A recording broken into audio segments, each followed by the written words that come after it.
Hi, good afternoon, everyone. A very, very warm welcome to our September audience with.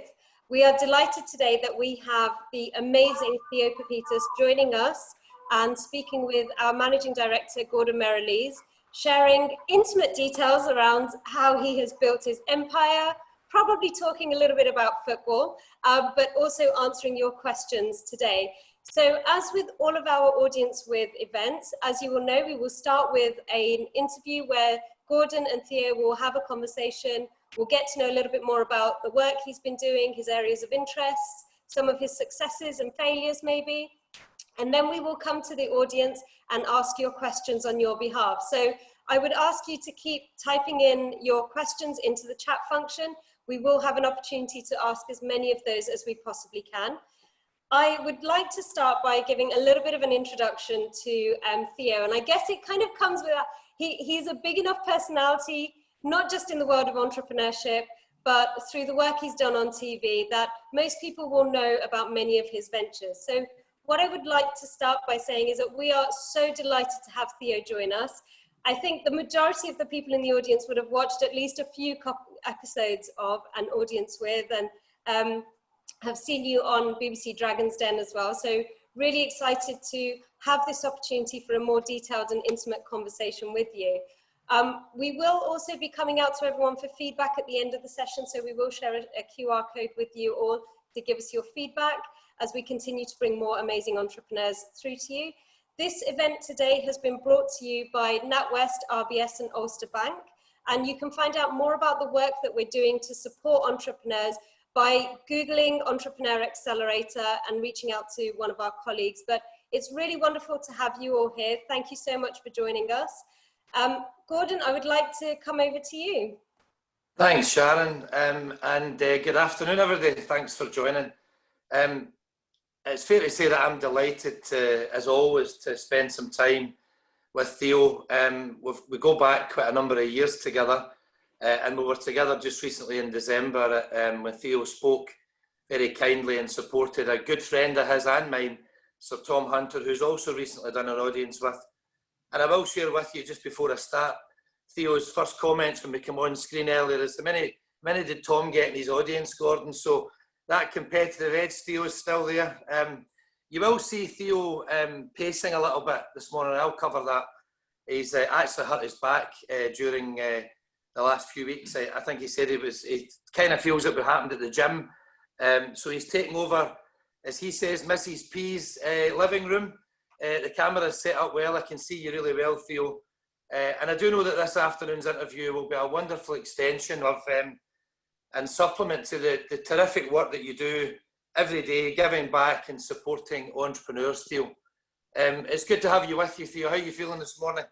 A pleasure to be here, Gordon. Thank you very much for inviting me. And yes, I'm feeling absolutely great, except for this creaky blasted back. I've managed to creak, but I've shut the doors.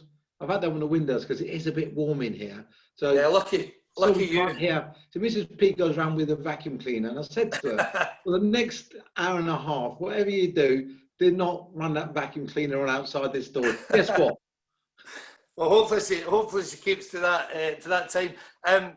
It's a bit, you're lucky. Glasgow's rather dull and cold, but I'm going to get straight into the questions because I know we've got a huge number of people registered and dialed in just to hear from you, Theo. So and I think for everybody, me included, the last 6 months has been incredibly challenging for us all. Theo, I'm really interested to know how you personally have coped with this, maybe even as a family during this lockdown period in particular. Well, it's strange, but on that fateful day in March when it felt like the world was coming to an end, I remember sending the email out to all my colleagues in 400 odd shops around the United Kingdom to say, guys, shut the shops down, mothball whatever you can, and in fact, we'll be in touch, but don't come back to work tomorrow. And we had to do the same with head office. And it's the strangest feeling you could possibly have. But as all entrepreneurs have that trait in them, is you take everything very personally and the responsibility for it. And I remember sitting in my office just with my head in my hands wondering what has actually happened. But then you very quickly grab yourself by your bootstraps and say, you're in charge, you're the one that needs to lead, you need to get a grip, man. Give yourself a slap and start looking at one, the positives, if there is any, and how we're going to deal with it. The biggest comfort I got was we were all in this together. It wasn't just me and my businesses. It wasn't just my office. The whole of the United Kingdom, apart from essential workers, was heading home. And if we were in the poo, so was everybody else. So if everyone's in the poo together, there has to be opportunities. And that was the positive. And then we started, I set myself in my office, I want to get away from the house. I can't be in the house. So I've got a shepherd's hut in the garden. I set up everything in the shepherd's hut. And that was command center for 3 months. Goodness, that's I mean, you know, you can only imagine what you were thinking with the retail businesses and such, and we'll talk a bit about that. But a lot of what you said there really resonates. I stopped travelling. I was in London, and I literally was in London for a coffee for no more than 2 hours when everything went crazy. I managed to get home, and we closed the 12 accelerator hubs on the 19th of March.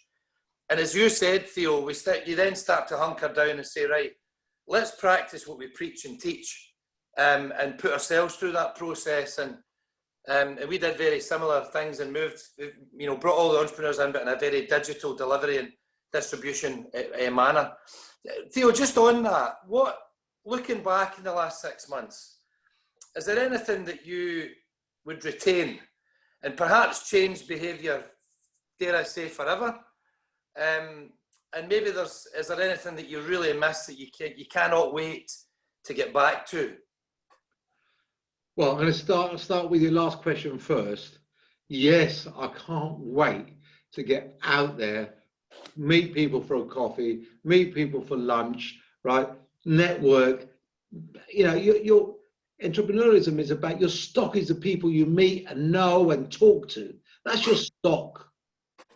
And if you cut that off, no amount of Zoom calls or any other calls is going to substitute that quality time where you either break bread, share a drink, and talk generally about a number of things, not just about business. You might be talking about football, personal issues, work, whatever it is.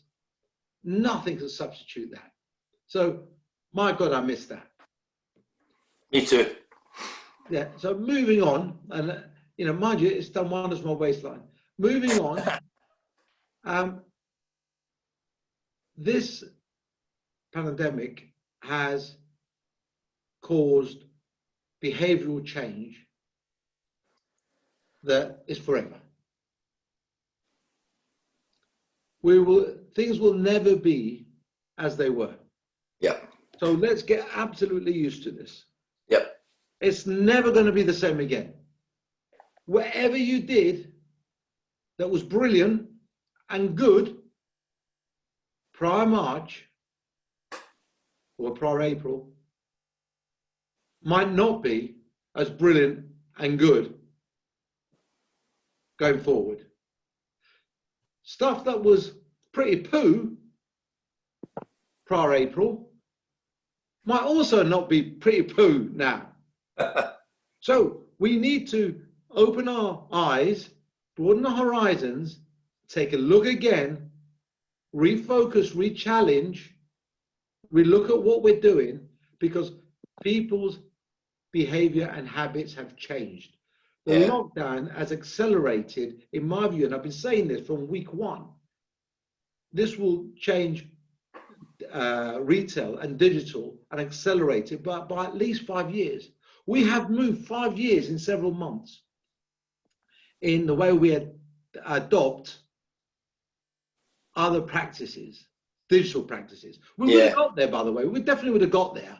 I agree with that. But we've just done it a lot quicker. Problem is, we're not particularly ready for it. We're not all ready for it. Some people are, and those that are winning. Those that aren't, get your backsides into gear. Because what you were doing before, you want to have the same comfort. So at the moment, it's the way I'm treating it in my business, and it has been said I'm being a little bit harsh. I'm not being harsh. What I'm being is acting with urgency. And I'm trying to get people to understand it's not always easy. And trying people to buy in to your urgency is not always easy. So we have to learn to do that as well a bit, but I have to learn to do that a bit better. Yeah. There is an urgency that you will be left behind. You need to do it today, make the changes today. You need to keep options open because nobody knows what's going to happen in a few months' time, in a few weeks' time. We could have another nationwide lockdown. Yeah.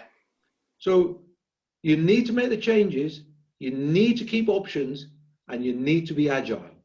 It is about, more so than ever before, that finger being firmly on the pulse. Yeah.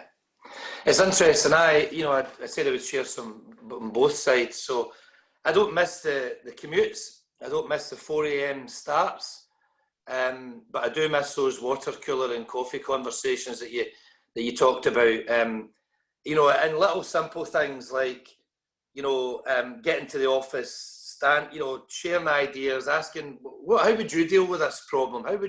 What's your take on this? That's quite hard to do. I know you can do it, but you've got to make more of an effort. That's quite hard to do. I think family's been a benefit for me. I'm on the road quite a lot, Theo. So my son Harris, who you'll get to hear about in a wee while because he's got a question for you. He's turned 14 last week. He's just gone into third year. He's just chosen his subjects. And ordinarily, I would have left Denise with that. I'd have been away, travelling away from home and wouldn't have been around to try and help. So I've been around a lot more and I've been able to get involved a lot more and help and support a lot more. So those are some of the good things that I'm going to try and maintain and remain. But I'm with you on that. And I get the whole point about digital adoption en masse. We've seen that too in our team. We've moved to a lot of event-led content, digital distribution and delivery. And there's a real need for it in times like this. And we've seen thousands of people join us to learn and work together and work from each other and learn from each other. So absolutely, all of what you said really resonates. I suppose with so many different areas of focus though on, as you've said, business, and we've said home and personal health actually as well. How did you manage your time effectively to deal with everything that was being thrown at you? I know you talked about, hunkering down, pulling yourself together in that moment, getting out the back garden in the shed, because there's been a huge challenge for the retail businesses, Theo. How did you do that? Well, go back to personal. I mean, you're absolutely right. I had to get a regime together. I like to have a regime. I can't just sit there do what I get distracted. I'm dyslexic. I get distracted so easily. So it was important that, at 9 o'clock, I left home, said goodbye to Mrs. P, walked 40 yards to the shepherd's hut and told her I'll be home for lunch at 1:30. Amazing that. I've never been home for lunch in my life. So 1:30, I'd be home for lunch and we'd have lunch together. We have never done that. Yeah. So we talk about all the negatives that we've gone through. And then I'd say to her, I'll be home for 7:30 for dinner. At 7:30, I'd be home for dinner. And she'd say, how was the traffic? And we'd have dinner together.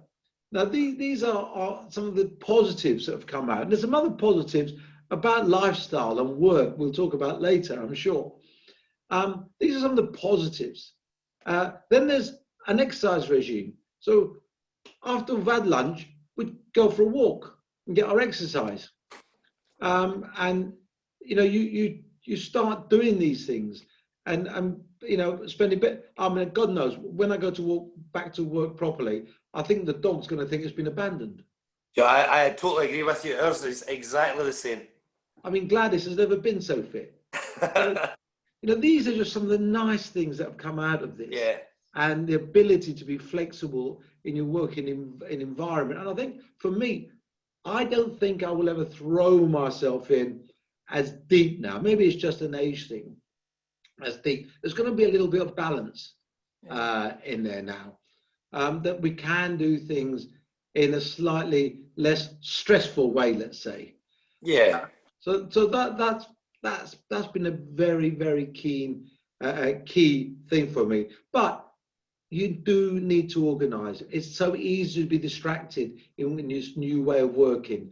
You know, you might not have a shepherd's hut. You might have to work in the kitchen, spare room, or bedroom, or whatever. It doesn't really matter. Set yourself up. Know that even if going to work is 10 meters away, I am going to work. Yeah. Because there is so many things that are going to distract you.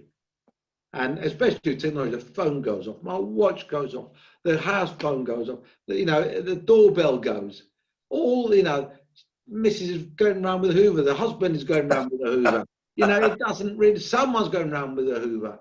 You know, the dog's barking, the dog wants to be let out. You know, all these happen, and they're fine, but we can work through it. There needs to be a regime that you stick to. And I think that for me worked absolutely brilliant, and it lasted for 3 months. I think you've described something there that I've found personally quite a challenge. I think, and the word for me that to paraphrase what you did, is real discipline. You know, you described a lot of real good personal discipline there. A lot of the nice work-life balance, things that we've enjoyed, the family time. We've never sat at the dinner table as much as one family of 4 ever. We've never got the board games out as a family of 4 as much as we have ever. But that discipline's really important, isn't it? And that time to reflect as well. And I think I've got some views on this as well, but I'd be keen in hearing yours too. But with that, everyone looking to you in this moment as the entrepreneurial leader for direction, calmness, confidence. How did you handle that, the adversity and doubt that sometimes can come in and challenge a business, as well as us as leaders, and of course the culture that you create at times? Well, the question I'm constantly asked is, you know, that thing about entrepreneurism and work, and I always answer it with one word: passion. If you have a passion for what you do, that gives you the drive, that gives you the focus. And that, you know, I get up in the morning, not because I need to make a few extra bob, although it's always welcome. I mean, but at the end of the year, you know, my accountant does the numbers, I pay my taxes, I get a pat on the head, boy, done good. It's a scorecard. That's not the reason I get out of bed in the morning. No. Because I want to do it, and I want to be successful. And I want to do better than I did before. And I'll always thrive and strive to do better. Whatever I do will never be good enough, which is a bad monkey to have on your shoulder.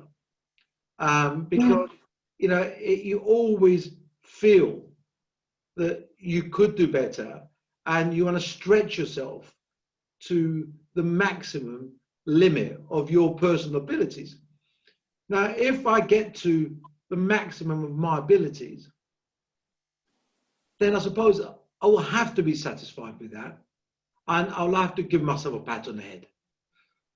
But if I don't manage to get to the maximum of my abilities, because for the lack of want or effort or desire, then I shouldn't be doing what I'm doing. So actually, it's this thing about having courage in your convictions. It's very easy to have courage in your convictions. So if you actually are passionate, you really believe in what you're doing, you really love doing what you're doing, you can bore your mates in the pub talking about what you're doing, which I often have done, then you will get through that. You will lift yourself. You will have the ability to. And stay calm is a key part, even if you're inside, you know, thinking, oh heck, you know, you have to stay calm. You have to show that leadership. You have to show that confidence, because that will go in others. Whatever you do will be followed on. If you start doing a Basil Fawlty impression, believe you me, that'll go straight down the line. Yeah. And this pandemic is a big stress, but there's one big advantage for everybody out there who's struggling at the moment, finding it difficult. This thing has devastated so many businesses and opportunities. It's the same for everybody. Yeah. You haven't caused this. This is not your fault. Yeah. So, you know, live with it. Don't be embarrassed by it. Accept when things are not right and move on. Yeah, I love that. I think that regular dialogue with everybody's been really important, that communication, that openness and honesty. I mean, you said something earlier that I'm very mindful of. It's not lost in me that we all work in different environments. And the fact that you're aware of that and you've recognised that, and not everybody has the garden shed or the choice of rooms or the garden itself when the sun's shining. We've come across a lot of people and in our teams who, you know, the room they're in is their bedroom, it's their living room, it's where they spend time, it's, you know, it's where they're having their coaching Zoom calls, it's where, you know, it's where they're holding their meetings digitally. That's really tough. And I think just knowing and being aware of that is really important. But that point you made about compassion as well, I think is also really important. You said some things there that really resonates with me around love what you're doing, be good at what you're doing. And the bit I would add to it is, because you said this in a different way, the world needs it, customers need it, and it can make a difference to people's lives. So that gives you that passion and belief to get up and drive those things forward. What about the team, Theo? What about the culture and how did you kind of keep the team together? Because that ain't easy, is it? So we created a crisis team, which included a HR director, a loss prevention director, a company secretary, the directors, operation, everybody that was a crisis team was about 10 people. And that crisis team met every day shortly after the government made their whatever announcement they made. So it was about 6 o'clock, 6:30. Yeah. So we had that crisis meeting for an hour, 6:30, and that's where we picked up the latest news, what's happening today, what's changed, what's not changed. We discussed everything, and everybody went about their business the following day. So that's and that evening. So that was the first thing we did. So everybody took responsibility for. Then they had their own teams, obviously below them, who then had their teams below them. So it can funnel up and through, and we can make decisions. And I was absolutely taken aback how well we were able to operate. Now we were lucky. I mean, there's Zoom, there's Google Meets, there's the Microsoft Teams, you know, there's Skype. We converted, so they're all very similar functions. We went to Google about 2 years ago. So we already had the technology built in to our working practices. But guess what? We went there 2 years ago. We hardly did a Meet call or a Zoom call. We all went around the country chasing our tails. But we were forced, but technology was there, so we were very lucky. We could just use it. Yeah. And we're all organized. All our files were not hosted locally. They're not hosted via VPN. They're all hosted in the cloud. I have been done for 2 years. So everybody could take, you know, we did have a situation where people were stripping the offices, you know, where they had desktop computers, were taking them home, chairs, monitors, you know, you name it. You know, it was like, God knows where it's all gone. And then we had people showing us their setups, as you say, in their bedrooms, in their kitchen, whatever. And it became a community again. And we all hunkered down It was that wartime spirit. It wasn't our fault. And just when we thought things were really poo, we'd always remind ourselves that actually there's no one trying to bomb us. No one's trying to kill us from the sky. We don't have to go into an air raid shelter. Things have been a lot worse for our parents and our grandparents. All we're having to do is stay at home, adapt, which is amazing technology to keep in touch with everybody. Lots of entertainment through TV and other broadcasters. So actually, all we were having to do was we just need to stop moaning, and get on with it. And you know, our parents and grandparents had to put up with a hell of a lot worse. We have lived, my generation, your generation, Gordon, have been absolutely a privileged generation. We have lived through some of the most amazing, affluent times in the history of mankind. And I think there's been a lot that's been brought home, I think, even more in the last few months with some of the anniversaries of VE Day. And I watched the Battle of Britain last night on TV, Theo, as well, that Ewan McGregor. I think a lot of that's been really brought home to a lot of people. And I've heard you say that before, way before a pandemic. So that's been something I've heard you talk about before. But I think what you said about even the right environment for your team, the right kit, or you talked about them getting the right kit, I think that's important. Their surroundings, making sure they're comfortable, that well-being, and then, of course, the personal discipline are all really important. Is there one big lesson you've learned about yourself and the way that we work from this experience, from all that you've said? Yes. I've learned I'm not that important. Not that I ever had any grandeur ideas about that. But what has been key for me is I've learned that I don't need to carry on worrying as much as I worried before. Yeah. Right? Because I'm terrible at worrying. You know, has so-and-so done this properly? Has so-and-so done that? Has so-and-so done this? I mean, it's a great trait, but it's also a terrible trait. Yeah. And lots of entrepreneurs have this. You know, we without realizing, we want to control everything. We want to know the ins and outs of everything. Yeah. And actually, we don't. And that, you know, we should just allow people sometimes. And what's for me, the thought of allowing all my colleagues to work from home, if you'd have asked me that, I would have said, you're mad.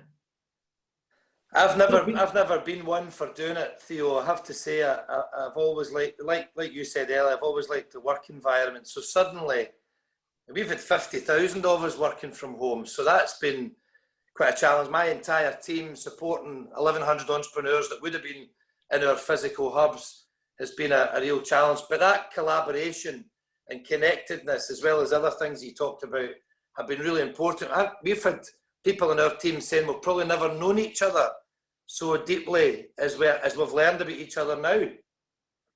Yeah. So the other thing we did, and we're talking about the crisis meeting. I sent a case of wine to all of them, right? And on the first day to their homes, and luckily they got delivered. And I thought, we're going to need this. I don't condone too much drinking, and I don't mind a glass or something, but we're going to need this. It's the world was changing. We needed to relax, needed to have a drink. We now needed to have a coffee with our teams.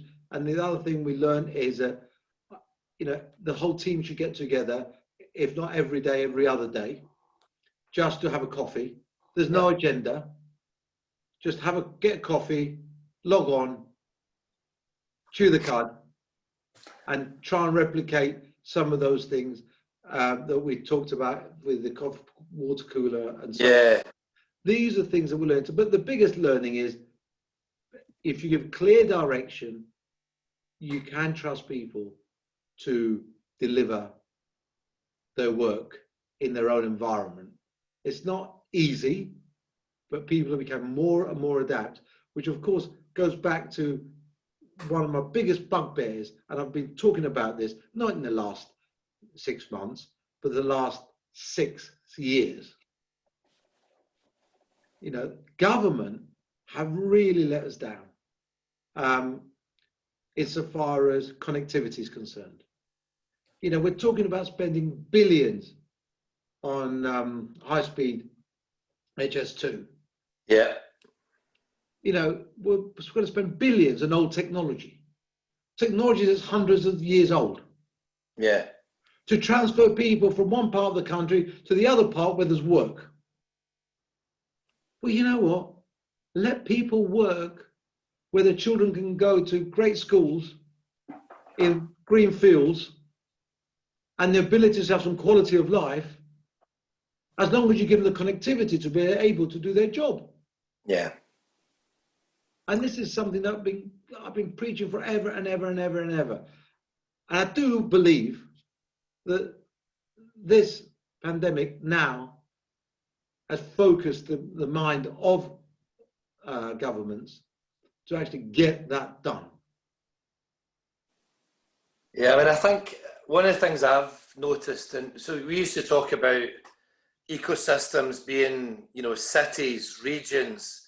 It's become towns and villages, and that local connectedness that you talk about, Theo, is so important. But I love the fact that you talked a bit about the leadership there and bringing a bit of fun, recognition for the team, regular check-ins, and that common goal around that direction of travel, I think, is really, really important.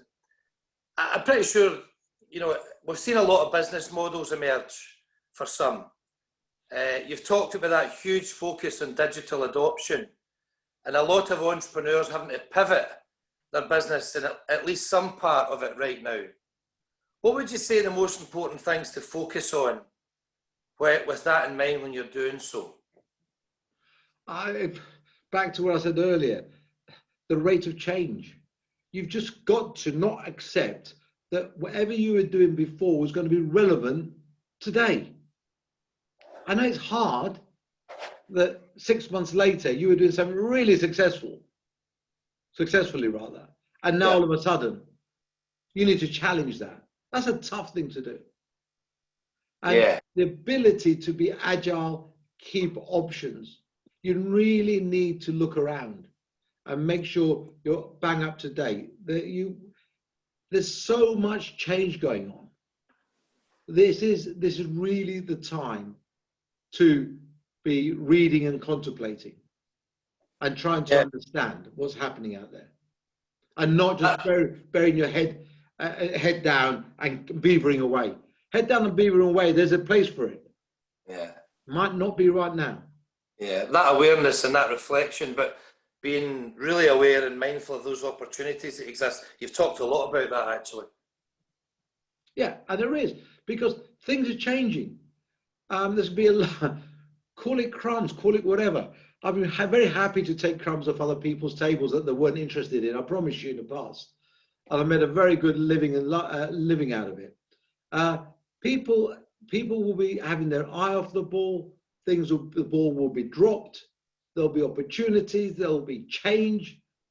There'll be so many things happening that you will see areas where there is an opportunity for you to actually play a part, and a profitable part in business that maybe didn't exist before.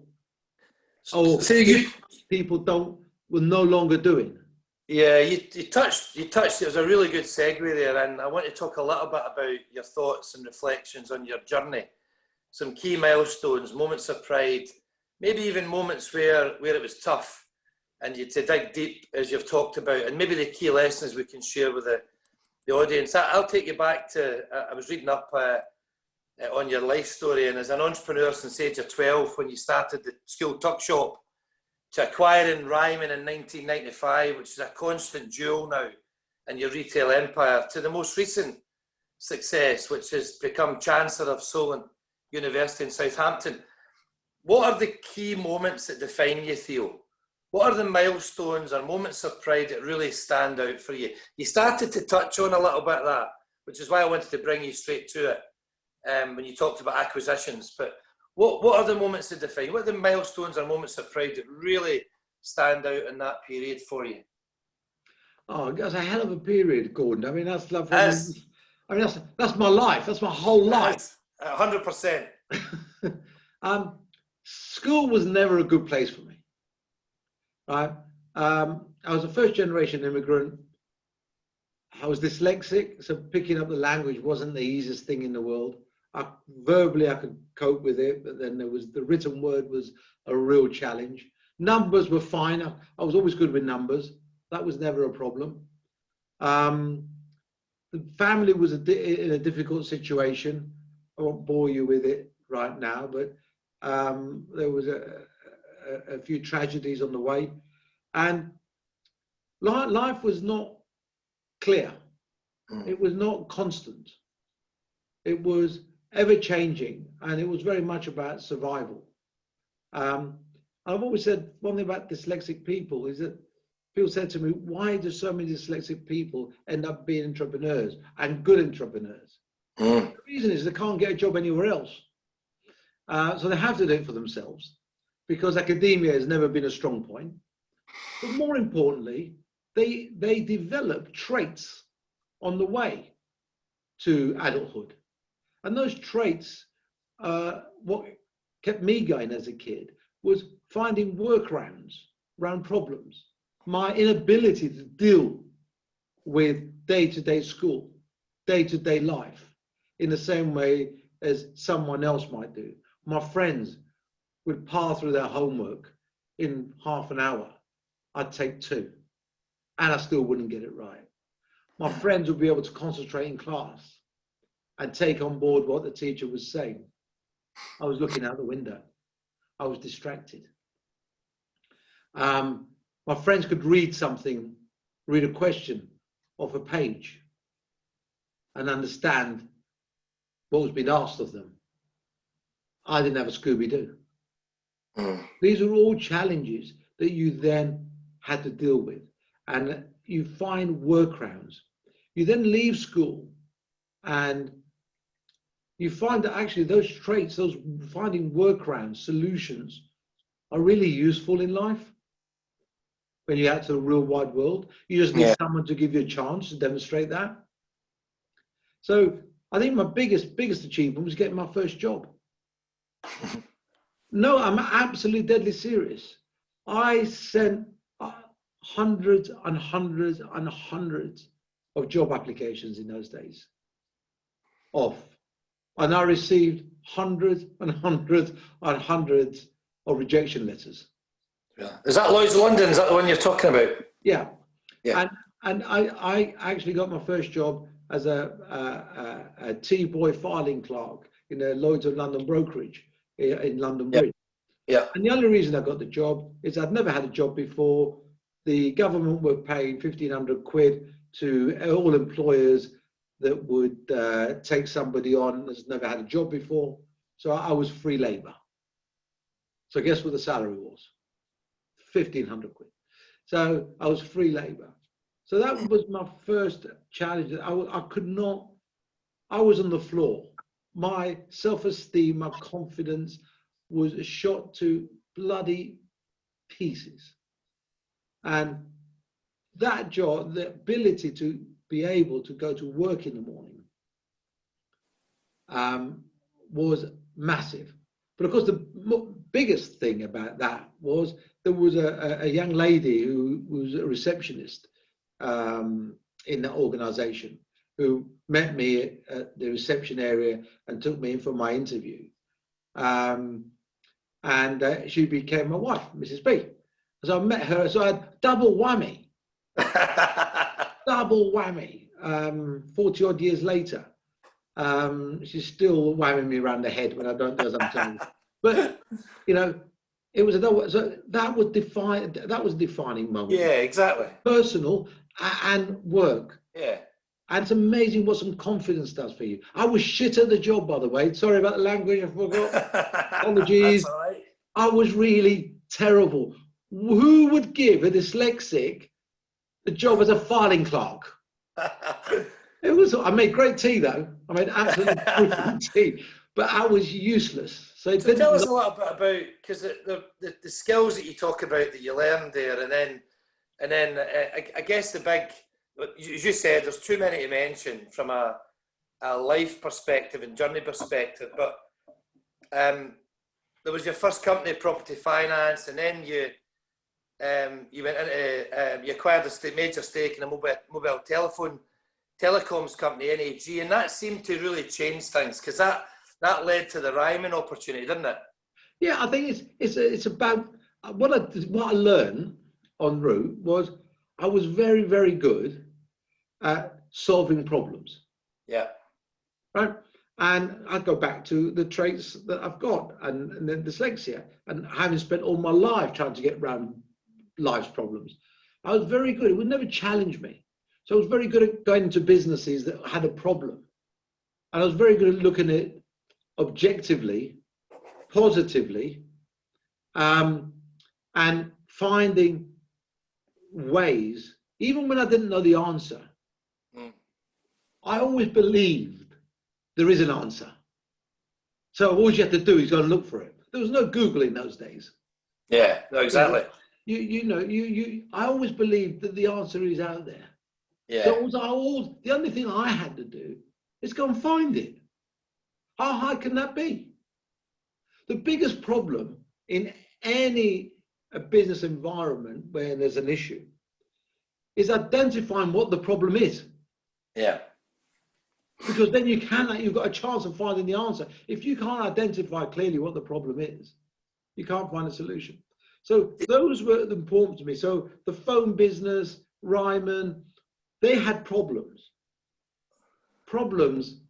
that I didn't find overwhelming. Yes. I could see solutions to those problems, or was confident I could find solutions. I didn't have all the answers. Yeah. It's far from it. But it's about knowing where to get the answers.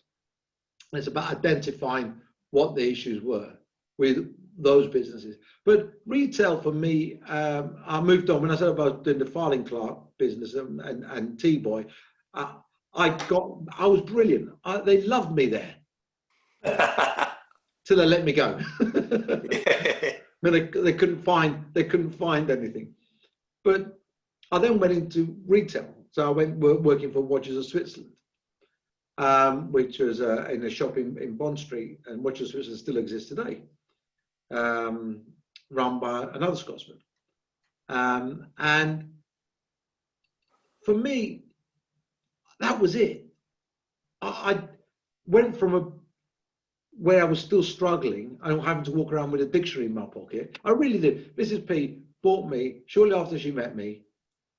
She'd worked out, that I had issues. Well, I told her, and she stopped off. There's a Ryman shop in Borough High Street, and she stopped off at Ryman, bought me a pocket dictionary.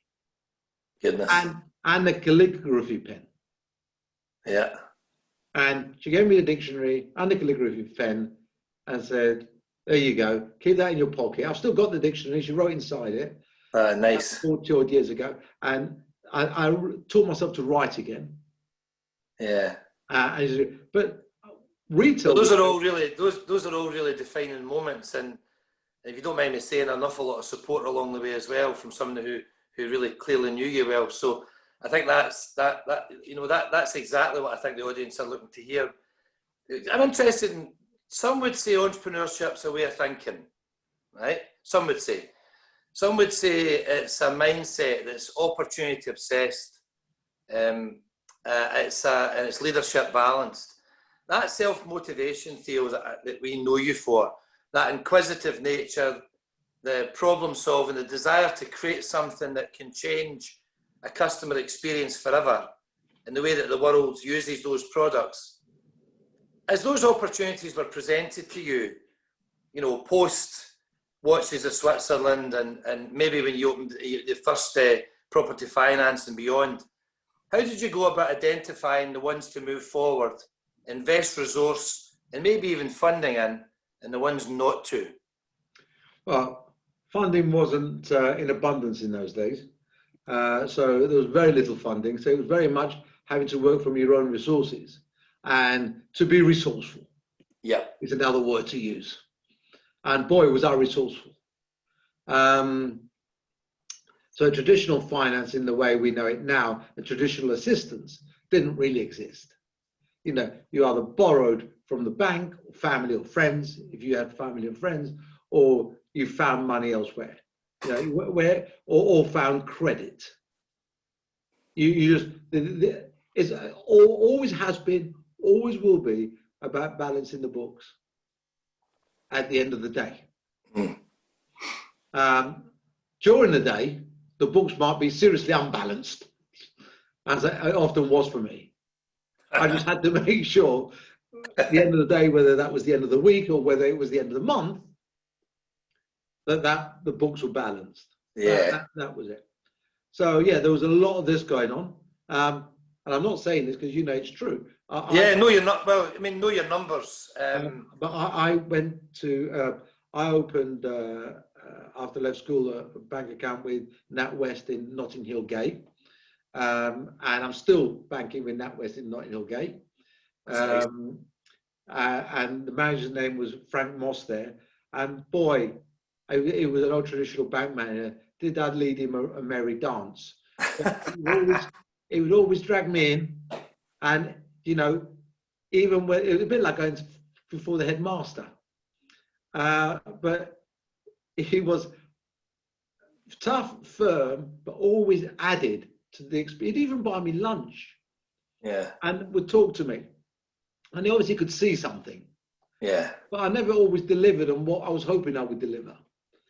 But we got through it. But what was the difference? I mean, I think this is touching on some stuff that I think you'll get. I'm not going to talk too much about Dragon's Den because I do think it will dominate a lot of your questions from the audience. But here's an interesting one in the back of what you just said. You made me think, is that because he saw something in you and believed in you, and therefore he backed the jockey rather than back the horse? You know, and is that how you look at it? Is that how you look at investments, Theo? Yeah, absolutely.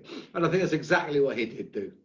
Yeah. And I remember going way overdrawn above my limit, and him calling me in and saying, what the hell's going on? And taking me for lunch to local Italian. Obviously, he used to give your manager an expense account in those days. So he took me for lunch at the. He knew I couldn't afford to pay. Yeah.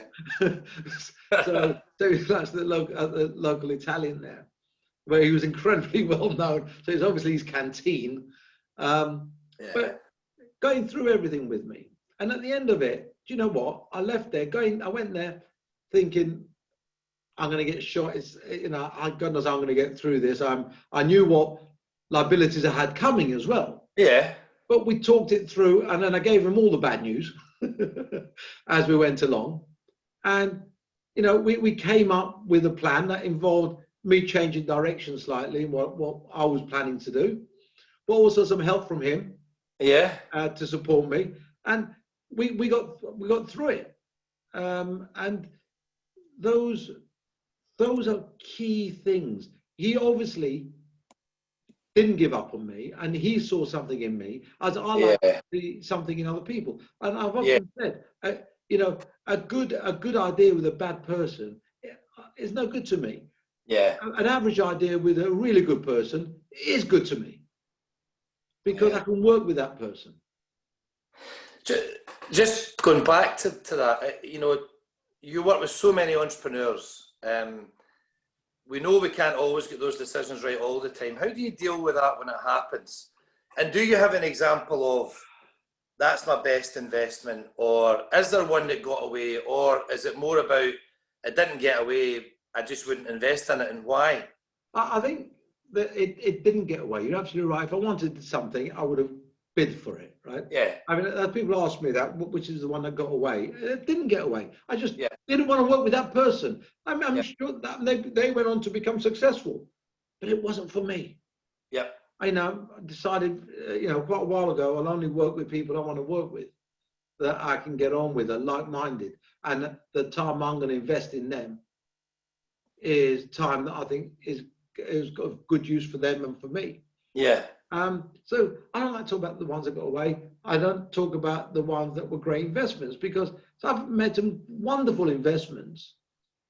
But you know what? If you'd have asked me on the day, yeah, is this how you expect it to turn out? yeah, I'm not going to be arrogant enough to say, yes, yeah, that's exactly, it's turned out exactly as it. yeah, It's turned out, the result is what counts. The yeah. result was brilliant. So thinking about that result then, because I agree with you, what made it so? What was the traits or the characteristics or the way the cards fell, whatever it was, what made it so? People, the ability to identify, the ability to adapt, the ability to be agile, the passion, the hunger, the desire, all the team that are involved in the business. And it was the will to succeed with all those things thrown in. Yeah. And, we're not talking about things that are mind-boggling, brilliant inventions here. We're talking about day-to-day activities that many people are doing. Yeah. We just did them better, faster, more cost-effective. Yeah. And those things for me are key. Yeah. It is all about people. I struggle not to be with people. So I'm really interested personally. I could ask you the question, what's the biggest lesson learned in your business life? I'm more interested in being a bit more pointed in that and ask you what's the value or values you simply will not compromise on? Honesty. Yeah. I was going to say hard work, and that I would always say hard work, but I'm going to change. That more about being always on rather than. I think the understanding of delivery. This is something I've learned during this pandemic. Yeah. Right. It's for people to, coal miners work hard. Yeah. I mean, who wants to go down a pit and pick away at a coal face? That's hard work. What we do is not hard work. Let's be honest. Yeah. Right. But the understanding of delivery and output. What have I done today? What have I delivered today? What's been the output of today? I might have done 12 hours, but in those 12 hours, what came out of it?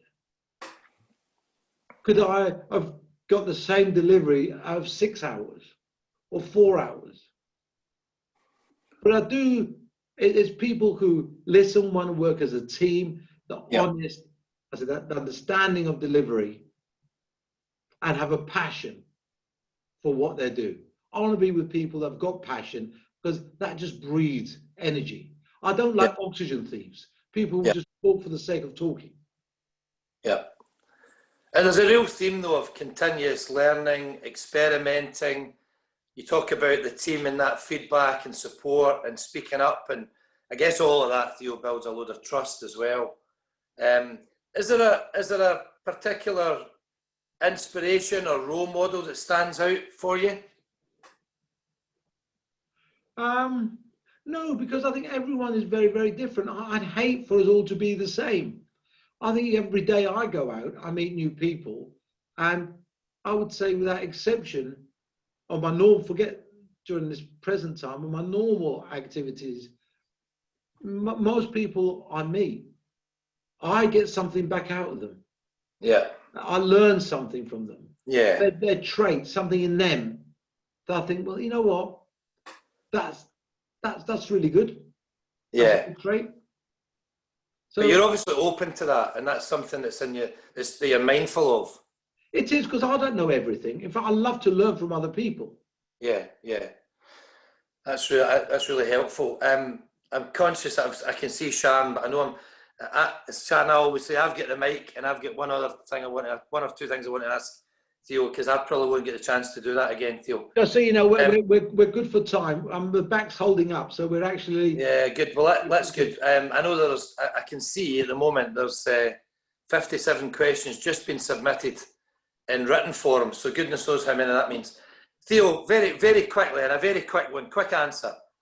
I got a text from a 14-year-old, I think from the classroom, which he's going to get into trouble for, 11:18 this morning, to say, Theo, and now this is not bad for a 14-year-old, and if you met him, you'd know why, led a consortium to acquire Millwall FC, we became chairman. How did that differ from being an entrepreneur and running his own business? It's not going to be a short answer, it's going to be flippant, because I was asked the same question. Oh, were you? Yes, by a newspaper reporter from The Sun. So the question he's asked, what's his name? Oh, my boy, Harris. Sorry? Harris. Harris. So Harris, your question is exactly the same question that the Sun newspaper reporter asked me on my very first press conference at Millwall Football Club in the press room, which is a big old room with chairs and everything. And they were taking pictures. I had my best suit on. You know, I turned up. You know, I just led a consortium to take over the club. And so I missed my face. He says, "So you're a businessman?" He says, "You know what? And you've got retail shops and property, and you know, Ryman Stations was my main business then." He says, "Ryman Stationers. So what has that got in common with running a football club?" Yeah. So, public mistake number one, having not been trained in media in any way, form, or fashion, being a bit flippant, I turned around and said to him, "Well, that's obvious, brown envelopes." So, for those of you who in the modern digital environment don't know what I'm talking about out there, the audience, in the old days, brown envelope is what people used to put cash in brown envelopes and pass it on to people as an incentive and to do something. So that was called the brown envelope. Ryman sold brown envelopes, and in football, just before my period, it was absolutely a litany of allegations and newspaper articles about football managers taking bungs for doing transfer deals. So I flippantly said brown envelopes. Oh my God, guess what the headline was the following day? Oh, goodness. Yeah, so I won't do that, make that mistake again. But it was a hell of a, but listen, it was football. I went into Millwall with two things: passion for football, yeah, passion for the football club, and having a reasonable record in business. What I found was it was really difficult to have a business model that was sustainable and credible in the football world. So the various adaptations that people made, when I got to the stage where that wasn't comfortable for me, then that was a time for me to call it a day as well. But you know, football's changed tremendously in the time I was there. I got into the Football League board, the FA. I was very involved in loads of rule changes, which I believe made football a much, much better place. Yeah. I'm conscious of time. Sharon, what I do want to make sure though at some point, because my final question for Theo was going to be about his Small Business Sunday programme of support for small businesses and how important it is to provide that support. So I do want him to talk about that. So we can just make sure we manage, it might even be in one of the questions, who knows. I do want him to talk about that because I know he's extremely passionate about it and we're extremely honoured to be involved in that programme. Yeah. Sharon, over to you. Thanks, Gordon. You'll be happy to know, and Theo, you'll be happy to know that we have a lot of your Small Business Sunday winners actually joining the session today. So we have had questions. What I'm going to do, Theo, just for a time perspective, I've grouped the questions for you. The first one that's come to you from the audience is that you have mentioned about leveling the playing field due to the pandemic, which means that there's opportunities for everyone. Are there any particular sectors or industries that you feel are absolutely standouts for disruption? Wow. Well, good question. It's a great question, and it's a question I can't answer again just in one saying. It's this: certainly services, the way people interact, receive, do. That now is it's open season. People are so adaptable now in the way that they're prepared to receive services. And things that we did in a certain way before, now can be changed. People will adopt new ways of doing those things, and actually where they have no choice because they can't do it the same way as before. And the way we did it before might not be actually that efficient anyway. So definitely services, it's open season in that area. Brilliant, thank you.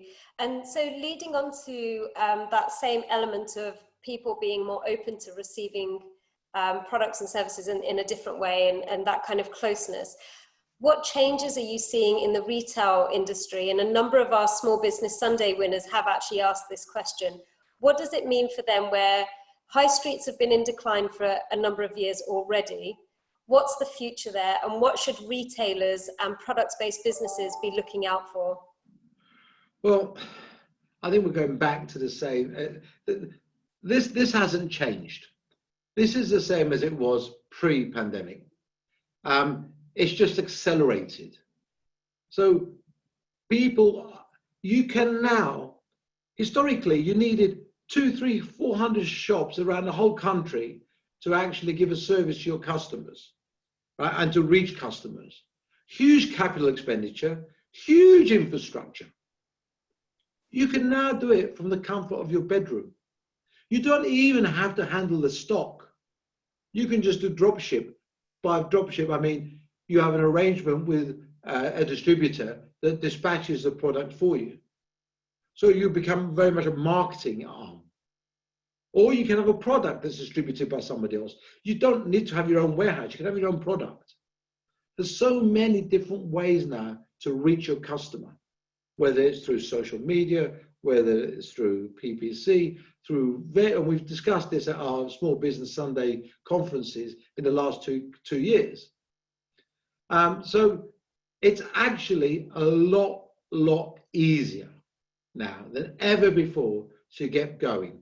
What you do need to do, and you haven't got an open field. Other people will be doing it as well. So lots of competition. You have to do your homework. And I keep saying that, and it sounds like I'm preaching, but I just can't emphasize how important this is. You don't want to play on an even playing field with everybody else. You want to tip the advantage in your favor. And the way you're going to do that is to make sure you know more about what you're doing than the next guy or girl. And that means doing your homework on your product and making sure you're not on your services, and making sure you're not a busy fool. We can all be busy, but what do we want out of this at the end? So we can all be busy fools. That's not the aim. The aim is to be productive in what you're doing and having an advantage over other people who are competing with you. Great, thank you, Theo. We're going to change direction slightly. We've had questions around what advice would you give to university graduates who are struggling to get their first job, where COVID has meant that there's more redundancies and job losses, and there's a recession looming. It sounds very doom and gloom. Where do students stand? What would be the advice that you would give to those guys? Okay, I'll give them the same advice that I had to take myself all those years ago when I was sending out all my job applications. Get on with it. You might or might not get the job of your dreams. Don't worry about it. You might or might not get the opportunity of your dreams. Don't worry about it. Get in the game. You might not get the salary that you were hoping to get after spending 3 years of hard graft at university and a lot of drinking. Tough. This is the world we're in. There's going to be, we're already talking about 700,000 extra people signing on from pre-pandemic periods. And I think it's going to be a lot more in the next few months. So the answer I would give them is get on with it. Find an opportunity. It might not be the perfect opportunity. It very rarely is anyway. To be frank with you, it's like entrepreneurs. They very rarely become successful on their first trial or their first business. It's the second and third. And it's the same with jobs. When you're a youngster, when I got my filing job, I was rubbish at it. But it was a job. And I was able to use it as a platform. I was able to shine, find what I was good at, allow other people to see what I was good at. So answer is, get on with it. Don't be too picky. We all value our own self-importance, sometimes too much. And I would try, do things, get out and about. Once you're out in the workplace, you'll be surprised what you see, and how your views might be totally different to the ones that you've got today. Thank you. So on to the next question, Theo. We have, as part of our program, we spend a lot of time speaking to entrepreneurs about getting investment ready. And over the past few years, we've seen lots of investment in tech, and there's some sectors that tend to get investment quite readily. As an investor, is there anything that you're looking at differently now, or is there another area or criteria that would be useful for entrepreneurs to know about when they're out actively getting investment?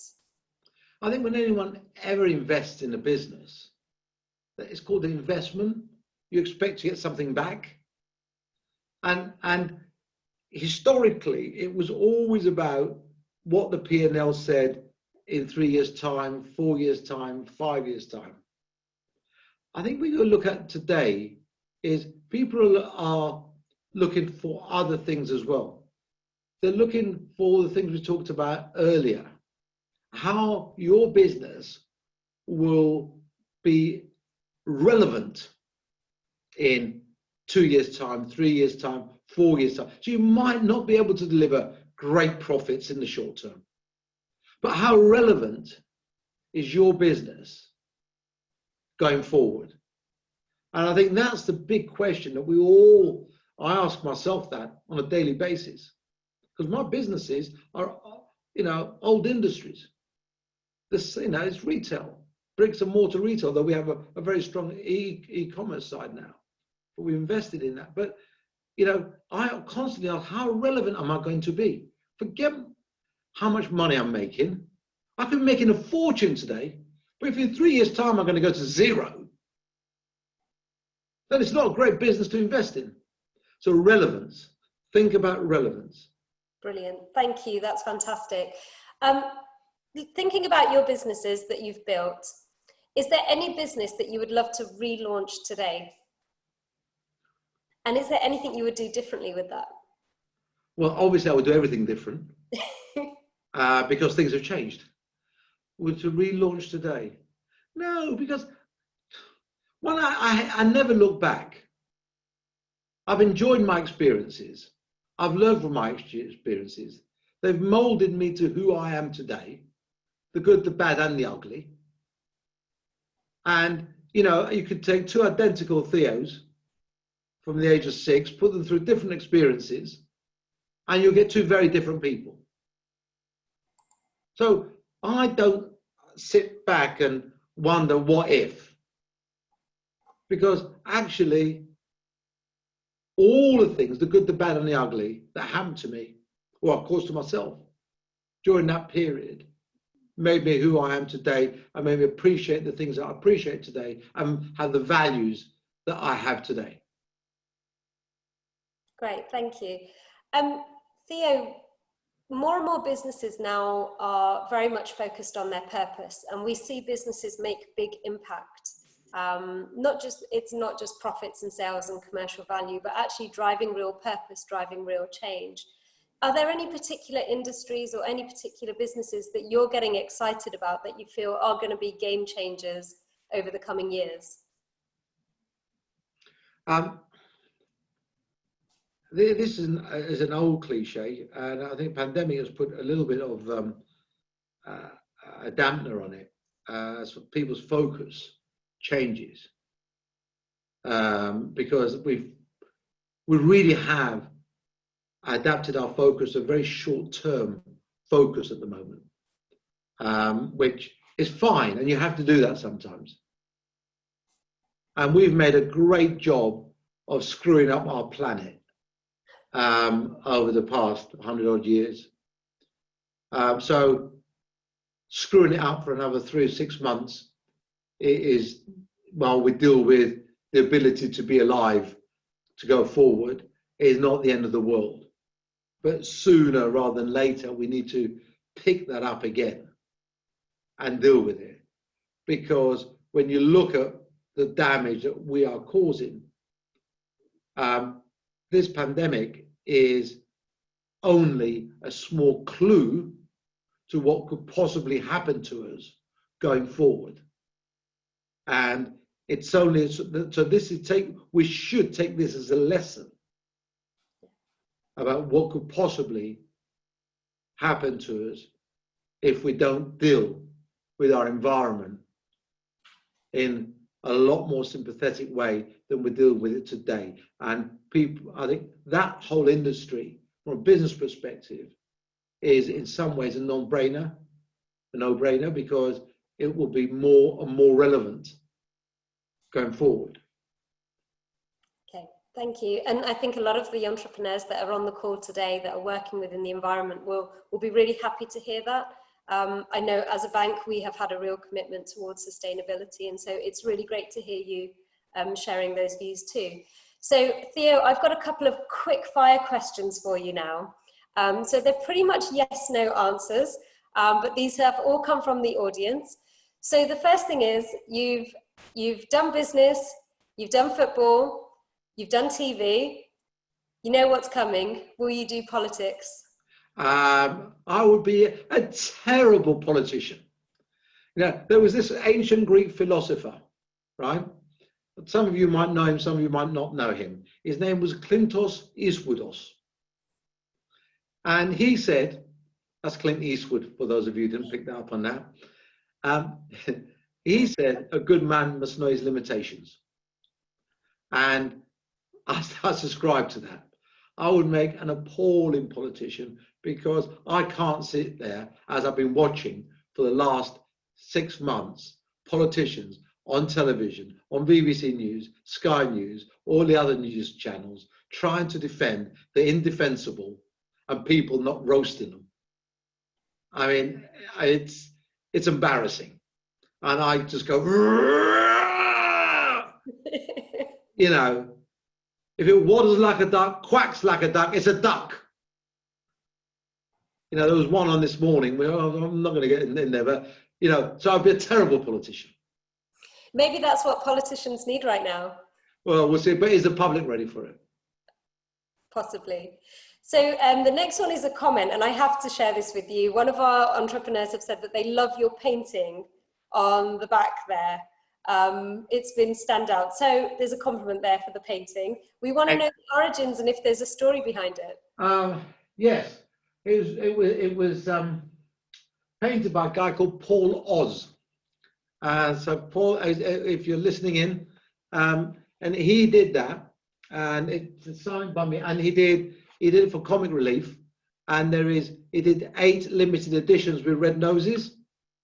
That's not the red nose version, and which he auctioned off and raised a huge amount of money, and he kindly allowed me to buy that one. So that's Paul Oz. It was, we're going back now over 10 years, and Mrs. P decided it should go in the living room, so it sits there. So Paul Oz, well done. Thank you. Next question: where do you get your inspiration from? So one of the things we've definitely heard, and we have categorically got a feel from, is that you are a very driven individual. Some of that drive was necessity, some of it was just seeing opportunities and knowing that you can turn things around. What inspires you now? Injustice. I go nuts when I see injustice. And there's so much of it around the world at the moment. So that drives me, that inspires me. Maybe not so much in the business world, but inspires me in other areas. And as far as the business world is concerned, it's seeing other people do well, admiring those people. because that to me, it's so fulfilling and inspirational that I just want to emulate it. I want to try and be as good as they are and achieve as much as they are. And it's not from a sense of envy. It's from a sense of admiration. And every time I see somebody I know or somebody that I've mentored or nurtured do well, believe you me, that I get a huge kick. And it's not, some people say, oh, you just want to make more money, don't you? No, it's not. I don't need any more money. I've been very lucky for the last 15, 20 years. I could have packed up work.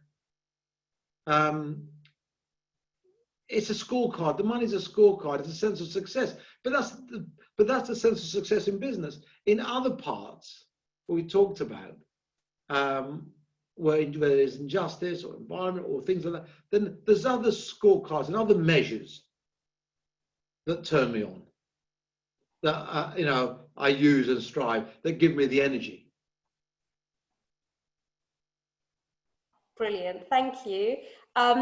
So moving on to more things that inspire you, and we've touched on Small Business Sunday. I know we've got a number of winners that have joined the call today, and absolutely everybody has said such positive things. They've been so excited. What's the plans for Small Business Sunday? What can we look forward to in 2021? Well, as you know, every year we have a Small Business Sunday conference, and we get thousands of our winners, and we've got just under 3,000 winners now of Small Business Sunday together. And we, it's a free to attend conference, and we get inspirational speakers, learnings, organizations like yourselves and others that come and talk to us to help small businesses. And the demographics of a Small Business Sunday winner is substantially female, not employing anything between 1 and 3 and 4 people. We got obviously ones bigger. Work premises over 50% working from home. So that's been going on for the 10 years now. So it's a really early adoption of this working environment that we now find ourselves in. And it's very much about self-help, actually having people to talk to, rely on in communities that are hubs, not just one central meeting a year, because they have regional meetings as well, people getting together. And it's not about me and what I can give them. I and my organization are catalysts. It's a non-for-profit organization. We are catalysts in helping them achieve for themselves. So we're not going to be able to do our conference this year, but this has gone so well, and we've been talking about having a virtual event. And we know the team are working, the SBS team are fairies, as I call them, because they make everything happen in the background, are working on it at the moment, and we'll probably have our event. It's going to be strange for me, because I like to meet them and talk to them, and one thing you don't get in these events is the ability to see them. They see you. I leave those events, by the way, buzzing. I leave buzzing. They're normally held in the Midlands. Probably not a good place to be at the moment. On my way home down to Surrey after an event, I am buzzing. Just meeting those people and seeing the enthusiasm and the aspirations they have at the beginning of their journey. I'm coming to the end of my journey. And my story's told. It might be a few more chapters, but pretty well told. Theirs is just beginning. How exciting is that? They've got it all to unfold before them. What I wouldn't give to be back in that position. So so I'm going to miss that very much. But we will be. I know the team are in touch regularly, and we will have an event again during the year, probably virtual. Yeah. And Theo, we're supporting thousands of entrepreneurs right across the country. So anytime you want to pop in and have a chat with one of those entrepreneurs, we're doing conversation cafes every week up and down the country. And I know we'd love to have you. So if you feel like you want to just sit and hang out with a bunch of entrepreneurs, let us know. Well, I will do. And I'm going to take you up on that, because I am in dire need. Good. We will send you some details. Well, we'll Please send them to your team, and send we'll it definitely have you to join one of our. the SPS Fairies, and they'll get me there for my own good. Brilliant. No, it's and you're absolutely right. Being surrounded by people that are doing amazing stuff, have a can-do attitude, make things happen. It's very uplifting. It's very inspiring, and we're delighted to be a part of that as well.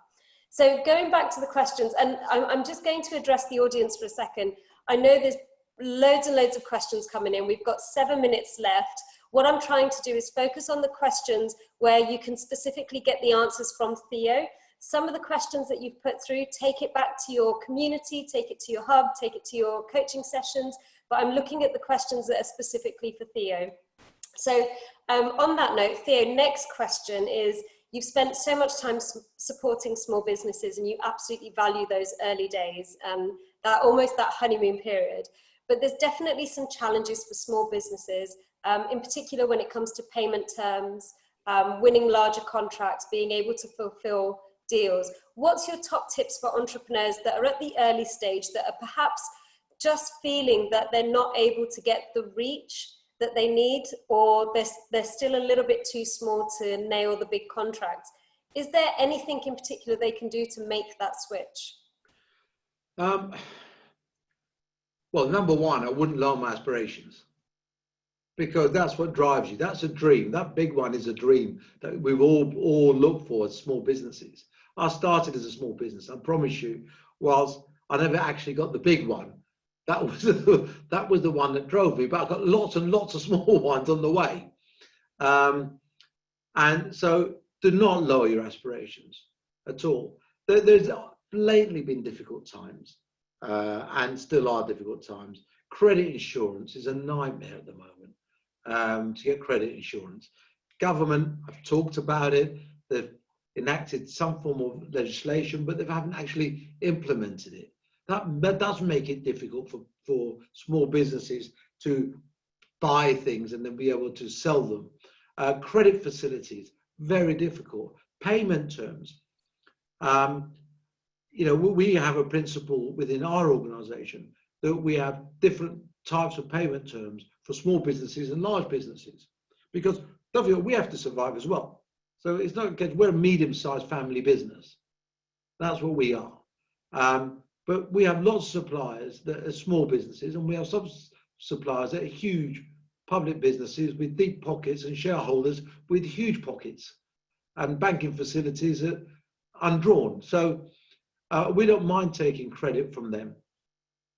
But from small suppliers, we have different rules. And I think that's important. And that's something, again, government could pick up on and try and make that more relevant to all businesses.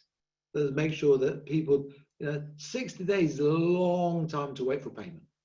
It's a long, long time to wait for payment. To be honest with you, I talked about earlier about balancing my books, and they weren't always balanced. 30 days sometimes is difficult, but unless you get paid bang on. So these are all difficult things that we've got to take on board. But I do feel that the change is coming, and was coming prior to pandemic. The change is coming.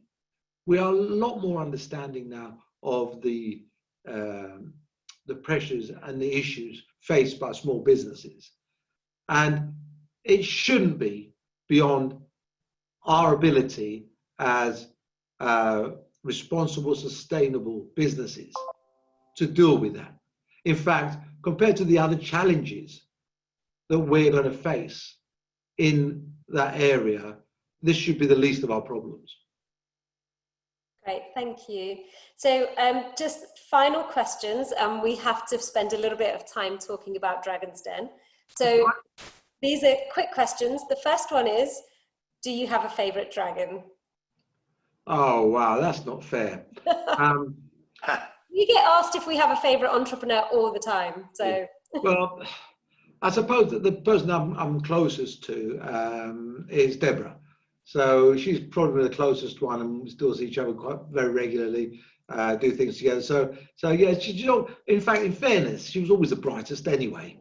And I'd never tell that to her face. She's always probably the best as well, but I would never say that to her face. No, so yeah, so Deborah, I suppose, will be my number one choice. Brilliant. And will you go back? Well, I did the last part of the last series, which was fun to go back after an absence of 6 years, which was very, very strange. Although I did have an altercation with Deborah, because the minute I left, she took over my seat, that middle seat. So, of course, when I went back, I got in there early as a surprise to everybody and sat in my seat. Of course, she came on set, and there was I, suited and booted, sitting in my old seat. And I had my mobile phone going because I knew the reaction I'd get. And as much as we're really great friends, I've got it on my video. I might even put it, do you know, I am tempted to put it on social media one day. There she was, absolutely strode right across the floor over to me. And without a hello, how are you, a kiss, a hug, started dragging me off the chair. Yes, that's Deborah Meaden for you. And is it weird that we could actually picture that? I can see that happening. She was wearing red. I can see it quite clearly, even though it's quite frightening. Brilliant. Theo, thank you so much for all your time today. You've answered so many questions so patiently and given us a real insight into your world. Definitely been inspirational, and I'm glad I've had my camera off because I've been chuckling away a fair few times as well. Gordon, any final requests to you? And then what I will do is we'll bring up the feedback screen so that people can give us their feedback. So I just a massive thank you. And you know, I'm buzzing, to use your phrase, Theo. I know that everybody else in the call will be. I'm not in the slightest bit surprised about that though, because I knew exactly what to expect. Just the resilience, the passion. I love some of the comments and tips around delivery and outputs and outcomes and value add. And I think what you've done today is you've shared a legacy of what you've learned, not what you've earned. And I think that's just wonderful, Theo. And I know that's exactly the person that you are. And also doing that with a really bad back. So, you know, you never know these days what can happen. So to do that and kind of stand and sit for about an hour, I know how difficult that is when you're in pain. So thanks for doing that. Don't get the Hoover out, and I'll give you a buzz soon. Thanks, Theo. Guys, thank you very much for having me. I've thoroughly enjoyed it. The back has stood up. Mrs. P hasn't started the hoovering yet. I'll probably, you know, that's a problem being at home. She'll probably leave it outside and say, "Here you go. This is now your job." But it's been a pleasure to talk to you as always. And you know, we're all incredibly passionate about business, especially small business. For me, I've never moved away from that. That's always been my passion, my desire, my drive. And as I said to you earlier, there's nothing better than being with aspiring entrepreneurs. It's small businesses, irrespective of age. They know whether they're young, old. It's their first, second, third, fourth, fifth, sixth venture. You know, just the excitement of them looking forward to achieving a goal, an aim, an ambition, and a dream. I mean, it's an amazing feeling. Brilliant. Thanks, Theo. So much. And a massive thank you to all the audience members that have joined us today. We really appreciate your time. I know that there's been many questions we've not been able to answer, so apologies for that, but I'm sure you'll agree this has been a really great session. We've loved having you all here. Thank you.